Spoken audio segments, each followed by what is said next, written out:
Hello students. आज हम discuss करने वाले हैं क्लास 8 का चैप्टर 3 अंडरस्टैंडिंग क्वाड्रिलेटरल्स।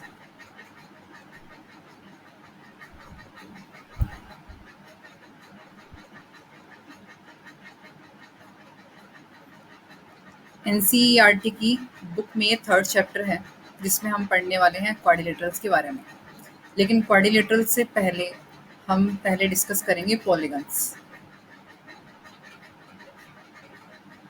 पॉलीगन्स के बारे में पढ़ने के बाद ही हम जाएंगे उसके एक पर्टिकुलर टाइप क्वाड्रिलेटरल पे। तो अब पॉलीगन से पहले हम इसके बारे में थोड़ा बहुत पहले अर्लियर क्लासेस में पढ़ चुके हैं, बट एक बार हम इसके बारे में पूरा पढ़ेंगे।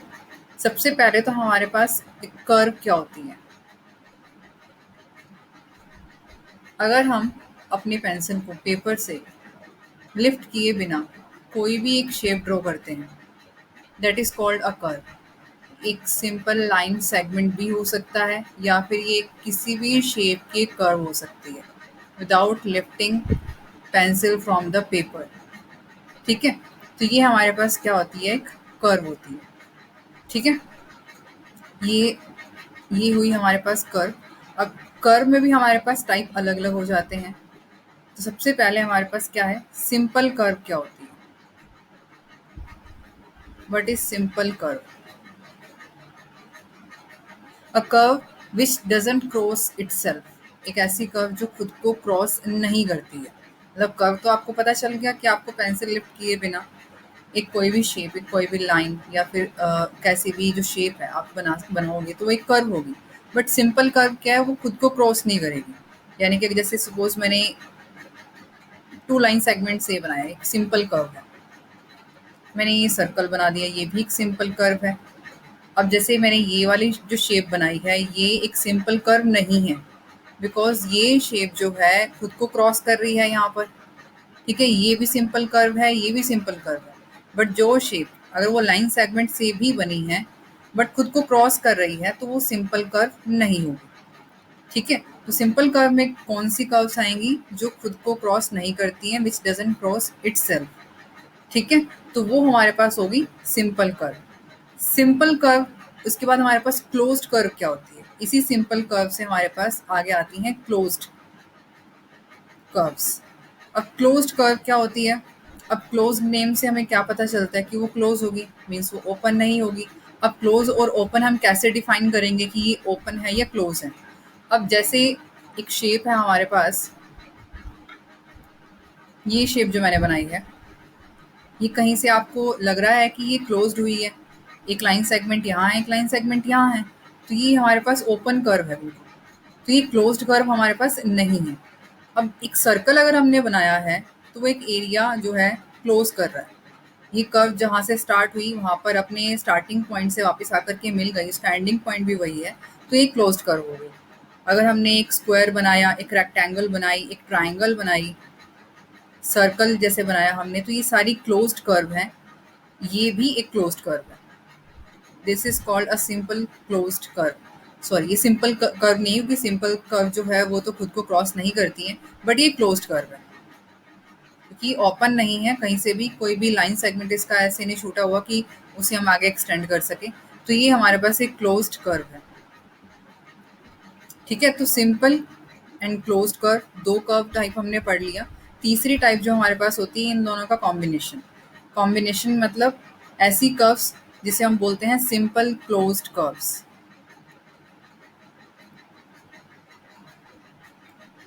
सिंपल क्लोज्ड कर्व्स यानी कि जो दोनों कंडीशंस को सेटिस्फाई करती हैं, वो सिंपल भी हो वो क्लोज्ड भी हो। सिंपल मतलब वो क्रॉस नहीं करनी चाहिए, और क्लोज्ड मतलब वो उसका जो स्टार्टिंग और एंडिंग पॉइंट है सेम होना चाहिए, मीन्स वो वहाँ पर कहीं से भी ओपन नहीं होनी चाहिए। तो जैसे मैंने अभी लास्ट आपको एग्जांपल दिया कि ये हमारे पास सिंपल कर्व नहीं है। ठीक है, ये सिंपल है बट ये क्लोज्ड कर्व नहीं है। अब अगर हम दोनों कंडीशंस को सेटिस्फाई कराएंगे तो हमारे पास किस टाइप की जो शेप्स आ सकती हैं, जैसे कि अब ये एक हमने बनाई है, ये सिंपल क्लोज्ड कर्व है, सिंपल भी है, क्रॉस नहीं कर रही, क्लोज्ड भी है। जैसे हमने एक कर्व बनाई, ये भी एक सिंपल क्लोज्ड कर्व है बिकॉज ये क्रॉस नहीं कर रही है एंड क्लोज्ड भी है। ठीक है, तो ये शेप्स जो होती हैं वो हमारे पास सिंपल क्लोज्ड कर्व डिफाइन करती हैं। इन्हीं सिंपल क्लोज्ड कर्व से हमारे पास नेक्स्ट बनते हैं पॉलीगन्स। इसी का एक पर्टिकुलर पार्ट है पॉलीगन। पॉलीगन वो सिंपल क्लोज्ड कर्व है जो सिर्फ और सिर्फ लाइन सेगमेंट से बनती है। जैसे कि अगर मैंने एक सर्कल बनाया था, ये क्लोज्ड कर्व थी, सिंपल थी, बट ये लाइन सेगमेंट से नहीं बनी हुई है, तो ये पॉलीगन नहीं है, ये हमारे पास पॉलीगन नहीं आएगा। तो पॉलीगन क्यों होंगे? A simple closed curve made up of only line segments. A simple closed curve made up of only line segments.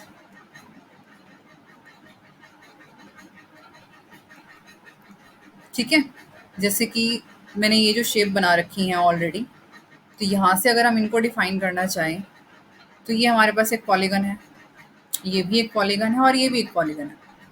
ये सिर्फ और सिर्फ लाइन सेगमेंट से बने हैं, क्लोज्ड हैं एंड सिंपल है। ठीक है, तो ये हमारे पास हो गए पॉलीगन्स। कुछ और शेप्स में आपको बना के दिखाती हूँ। ये भी एक पॉलीगन है। क्या इसे आप कोई पॉलीगन कहेंगे? बिल्कुल भी नहीं, बिकॉज ये हमारे पास क्या है, क्लोज्ड नहीं है। ये हमारे पास क्लोज्ड नहीं है, तो इसलिए हमारे पास ये पॉलीगन नहीं हो सकता। लाइन सेगमेंट है but this is not closed, तो इसे हम पॉलीगन नहीं कह सकते। ठीक है, इसके साथ ही मैं एक शेप और बना रही हूँ। ये हमारे पास क्या एक पॉलीगन है। ठीक है, अब पॉलीगन्स में भी हमारे पास किसी टाइप से क्लासिफिकेशन करते हैं हम इसे according to their angles and according to their sides. ठीक है, तो थोड़ी सी क्लासिफिकेशन के बारे में हम नॉलेज ले लेते हैं यहाँ पर। आपकी बुक में ये सब फर्स्ट एक्सरसाइज से पहले ही डिस्कस हो जाएगा। तो क्लासिफिकेशन ऑफ पॉलीगन्स।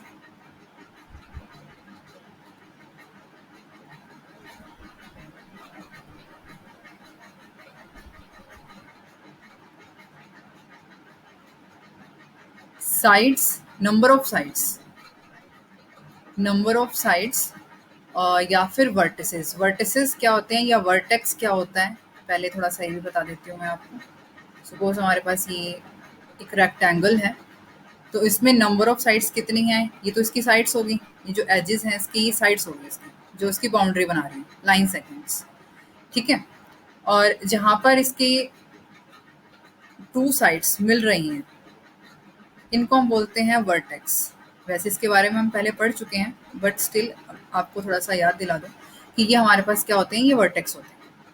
तो on behalf of number of sides और वर्टिसेस हम यहाँ पर क्लासिफिकेशन कर सकते हैं पॉलीगन्स की। तो पॉलीगन्स हमारे पास सबसे पहले टू साइड से हमारे पास कोई भी पॉलीगन नहीं बनता। अगर आप ये सोचो कि नंबर ऑफ साइड्स अगर किसी पॉलीगन में टू हो सकती है, दैट इज़ नॉट पॉसिबल, क्योंकि टू साइड से आपके पास कोई क्लोज्ड फिगर नहीं बन सकती। तो क्लोज्ड फिगर बनाने के लिए मिनिमम हमें थ्री साइड्स चाहिए। ठीक है, तो सबसे पहले हमारे पास जिसमें नंबर ऑफ साइड्स अगर थ्री होंगी, नंबर ऑफ साइड्स अगर थ्री हैं, तो हमारे पास क्या शेप बनेगी? वो शेप बनेगी हमारे पास ट्राइंगल। अगर नंबर ऑफ साइड्स हमारे पास फोर हैं, दैट इज क्वाड्रिलेटरल।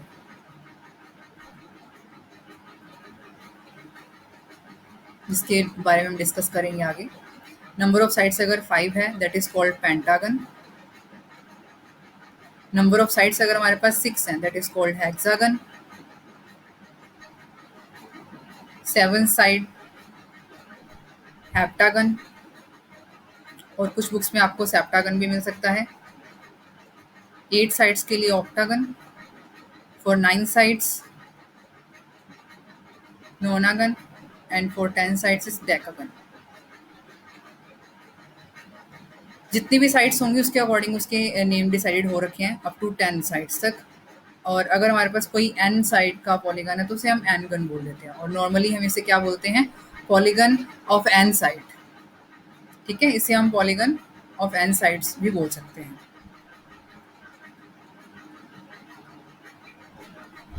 ठीक है, तो ये क्लासिफिकेशन होगी according to their number of sides और वर्टिसेस।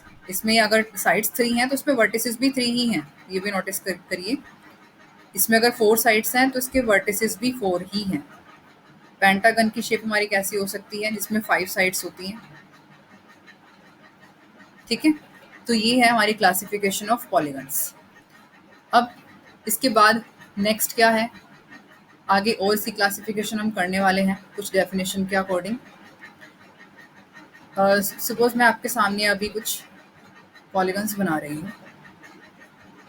एक पॉलीगन ये है हमारे पास, एक पॉलीगन हमारे पास ये।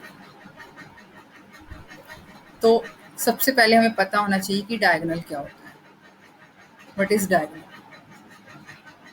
जब हम इसके वर्टिसेस को ज्वाइन करते हैं, वर्टिसेस तो हमारे पास देखो, जैसे सपोज मैंने इसे नेम दिया A B C and D.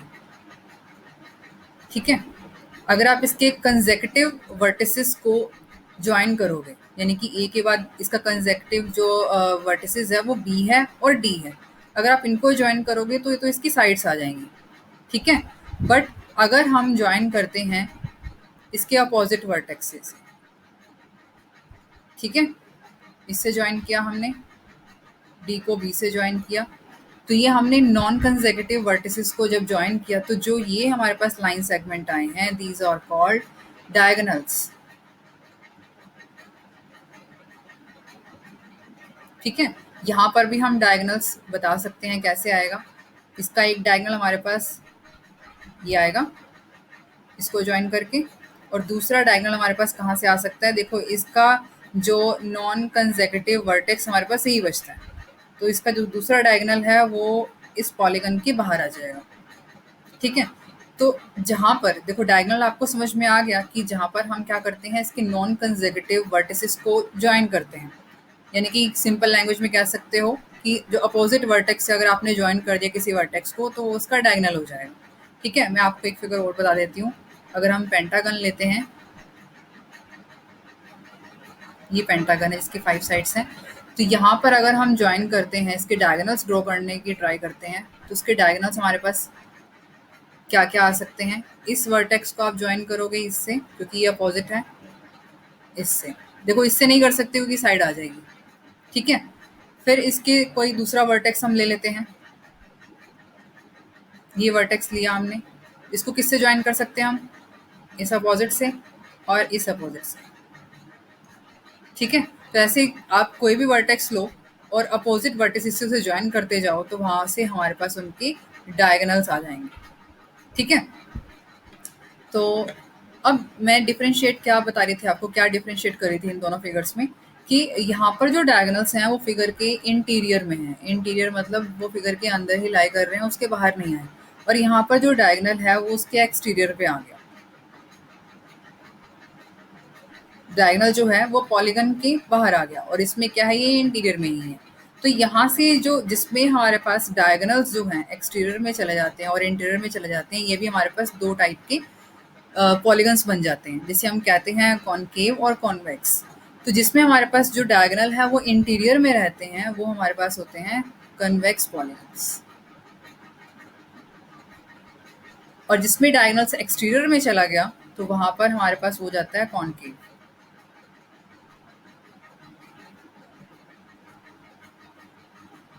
ठीक है, तो कन्वेक्स और कॉनकेव पॉलीगन में क्या डिफरेंस है वो आपको ध्यान रखना है, कि जहाँ पर डायगोनल एक्सटीरियर में है और जहाँ पर डायगोनल इंटीरियर में है। ठीक है, अब इसके बाद इसके अलावा हमारे पास डायगोनल का और टाइप क्या आता है, नेक्स्ट जो है हमारे पास वो है रेगुलर और इर्रेगुलर पॉलीगन्स। इर्रेगुलर पॉलीगन क्या होता है और इर्रेगुलर पॉलीगन क्या होता है। रेगुलर पॉलीगन हम कैसे याद रख सकते हैं इस चीज़ को, जहाँ पर हमारे पास इक्वी एंगुलर का मतलब क्या हुआ कि उसके जो एंगल्स हैं वो इक्वल होने चाहिए, ऑल एंगल्स आर इक्वल। ठीक है, और इक्विलेटरल का मतलब क्या हुआ, इक्वल साइड्स, जो ऑल साइड्स हैं उनकी लेंथ जो है वो इक्वल होनी चाहिए।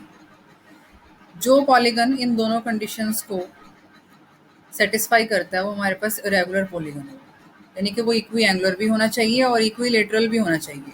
अब इक्वी एंगुलर की अगर हम बात करें तो हम यहाँ पर दो टाइप के पॉलीगन देख सकते हैं। भी इक्वी एंगुलर है तो हम एक स्क्वायर भी देख सकते हैं, सारे एंगल्स जो हैं इसके अंदर इक्वल है 90 डिग्री के। और अगर हम देखें एक रेक्टेंगल, रेक्टेंगल में भी हमारे पास all angles are of 90 degree, but ये दोनों रेगुलर नहीं है। रेगुलर कौन सा होगा? जिसमें साइड्स भी इक्वल होंगे। तो स्क्वायर में हमारी सारी साइड्स जो हैं वो इक्वल हैं, एंगल्स भी इक्वल हैं, तो this is called a regular polygon. लेकिन अब हमारे पास जो रेक्टेंगल है उसकी ऑल साइड्स तो इक्वल नहीं है ना, तो इक्विलेटरल नहीं है ये, तो इसे हम रेगुलर पॉलीगन नहीं कह सकते। इसमें टू अपोजिट साइड्स के जो पेयर है वो ही इक्वल है। ठीक है, ये जो साइन हम बना रहे हैं ये इक्वल साइड्स को डिनोट करने के लिए ही बनाया जाता है। यानी कि अगर हमने ऐसे लिया कोई भी पॉलीगन है तो उसमें अगर हमने ये टू साइड्स के ऊपर ये साइन बनाया है तो मीन्स ये टू साइड्स इसकी इक्वल है। तो रेगुलर पॉलीगन क्या होता है हमारे पास? जिसमें उसकी साइड्स भी इक्वल होती हैं और उसके एंगल्स भी इक्वल होते हैं। और जो पॉलीगन रेगुलर पॉलीगन नहीं है उसे हम बोलते हैं इर्रेगुलर पॉलीगन। वो होता है हमारे पास इर्रेगुलर पॉलीगन, जैसे ये रेक्टेंगल। ठीक है, हम आइसोसेलेस ट्रायंगल देख सकते हैं, ये भी इर्रेगुलर पॉलीगन है जिसमें साइड्स इक्वल हैं। वो हमारे पास इक्विलेटरल ट्रायंगल बनती है, उसको हम रेगुलर पॉलीगन में काउंट करते हैं। ठीक है, आज के लिए इतना काफ़ी है। इसके बाद हम डिस्कस करेंगे एंगल सम प्रॉपर्टी, ट्रायंगल्स के बारे में, क्वाड्रिलेटरल्स के बारे में, या फिर हमारे पास कोई भी साइड अगर दे रखी है पॉलीगन में कि इतनी साइड्स हैं तो उनकी साइड्स के अकॉर्डिंग हम उसके एंगल सम प्रॉपर्टी के बारे में पढ़ेंगे। उसमें एक्सटीरियर एंगल और इंटीरियर एंगल क्या होता है उसके बारे में आगे और नेक्स्ट लेक्चर में पढ़ेंगे। ठीक है, तो आज के लेक्चर में हमने कितना कुछ पढ़ लिया। एक कर्व क्या होती है, मैं एक बार सारे पॉइंट्स एक बार आपको दोबारा बता देती हूँ कि कर्व क्या होती है। फिर सिंपल कर्व हमने पढ़ लिया कि सिंपल कर्व क्या होती है, क्लोज्ड कर्व, फिर simple closed curve, simple closed curve से बने हमारे पॉलीगन, फिर उनकी हुई classification according to their sides और वर्टिसेस। फिर पॉलीगन्स में से हमारे पास आए कन्वेक्स और कनकेव पॉलीगन, जिसमें हमने डायगोनल्स भी पढ़ लिए। कन्वेक्स एंड कनकेव पॉलीगन के बाद रेगुलर एंड इर्रेगुलर पॉलीगन।